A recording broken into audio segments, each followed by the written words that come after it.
తాను ఒంగోలు నుంచి పోటీ చేయనున్నట్లు జరుగుతున్న ప్రచారాన్ని ఖండించారు ఏపీ మంత్రి రోజా.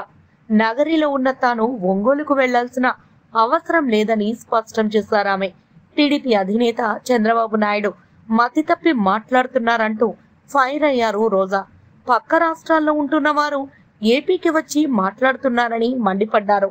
ఏపీ కాంగ్రెస్ అధ్యక్షురాలు వైఎస్ షర్మిలకు కూడా స్ట్రాంగ్ గా కౌంటర్ ఇచ్చారు మంత్రి రోజా. వైఎస్ షర్మిల మాటలకు విలువే లేదన్నారు. షర్మిల వేషం కాంగ్రెస్ ది, స్క్రిప్టు చంద్రబాబుది అంటూ సెటైర్లు వేశారు మంత్రి రోజా. నేను ఏ రోజైనా ఒక తప్పు చేశాననో, ఒకరి దగ్గర ₹1 తీసుకున్నాననో ప్రూవ్ చేయమనండి. 24 ఏళ్ల తర్వాత నేను పదవులు అమ్ముకుంటున్నట్లు ఆయన కనిపిస్తోంది.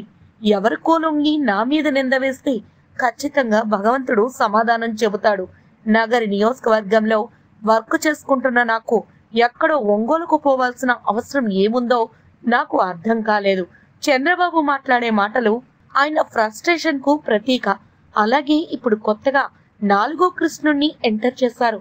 ఈ రాష్ట్రాన్ని ముక్కలు చెక్కలు చేసిన కాంగ్రెస్ పార్టీలోకి ఎంటర్ అయి స్వలాభం కోసం జగనన్నపై విషం చిమ్ముతూ ఈ రాష్ట్ర ప్రజలను అవమానిస్తున్నారని మంత్రి రోజా ఫైర్ అయ్యారు. సంవత్సరాల్లో నేను ఏ రోజైనా ఒక తప్పు చేశానో, ఒకరి దగ్గర ₹1 తీసుకున్నానో ప్రూవ్ చేయమనండి. మీ పార్టీలో పనిచేసిన వ్యక్తినే కదా.